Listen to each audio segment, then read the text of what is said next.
What's up, everybody? Welcome back to another video. We're down at Kevin's. We're going to do a recap on everything that Kevin has been working on. I've kind of been MIA with my own stuff, but came down yesterday, knocked some stuff out.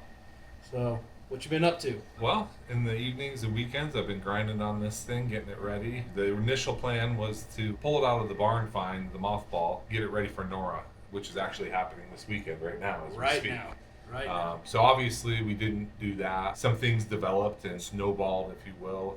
We got asked by Yukon Gear to use this truck as a SEMA booth truck for them. And so that's been the process for me to figure out what to clean up, what to make look good, but still keep that vintage vibe to it without changing too much stuff. With any build, it kind of starts to snowball, and trying to stop that a little bit here and there. And what's really cool about working on this truck versus like a $500,000 unlimited car is things don't have to be perfect. And you don't want to make them perfect. You don't want like the most stellar TIG welds on everything. And because back in the 70s, that wasn't a thing. So it's been a little bit of, hey, this measurement's off by 1/8 of an inch, which wouldn't be acceptable on an unlimited car.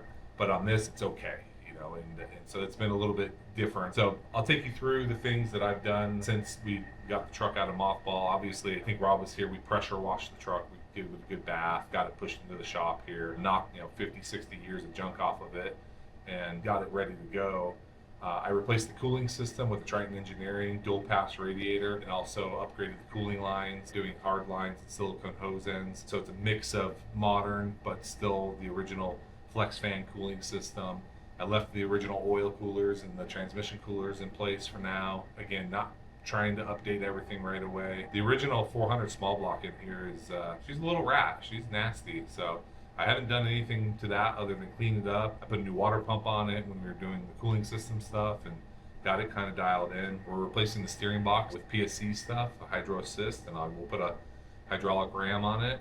I gutted the interior and the dash and probably 90% of the original wiring, as this thing has been scabbed together over the years by different owners, and things were added and subtracted and butt connected, and I even found a couple of wire nuts under there, so that was not from a house. That's not ideal. I was able to get the rigid lighting on here. There's a whole slew of 9-inch lights. There's 4 9-inch lights and 4 cubes on the front, and then on the rear, we've got a bunch of the chase lights set up that will be bringing it into modern technology, but I'm still going for that big 9-inch light on the front to kind of give that look that's very correct. We got PRP making us some seats right now. We've already got the steering wheel and some of the stuff from them, the hub adapters, as I redid the steering column when I rebuilt the dash. But I used all the original gauges and stuff in the dash.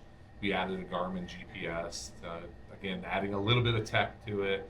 I added a Switchworks PDM style push button electrical system to power the lights and the ancillary items, the radios and stuff.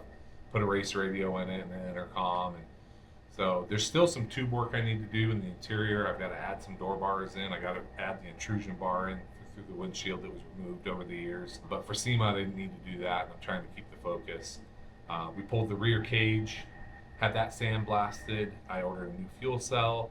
An ATL 44-gallon fuel cell. I mocked that up. I did a new fuel pump and fuel filters. I built mounts for those. And then I've also built the mounts for the chase lights in the back, built some number plates, and tried to do all the welding on the cage. I got the cage painted yesterday when Rob came over, and we, the truck's being primarily sponsored by Seymour, still is my title sponsor, but Yukon for their booth. So they got us some really cool third members.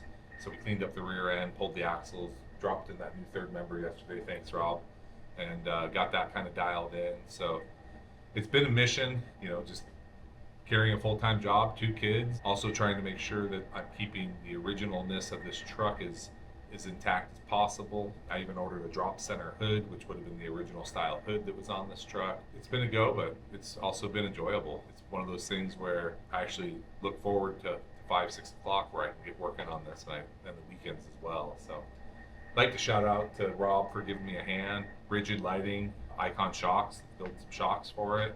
Yukon Gear, PRP, Big Wig door panels. That's a company that stepped up and made me some really cool aluminum door panels. My family too, my wife and my kids for coming out, sweeping the shop. So I got about 2 more weeks to do about 4 weeks worth of work. I'm gonna get back at it, but with your help and my family's help and anybody else that's come by. And there's been a few people. I appreciate it.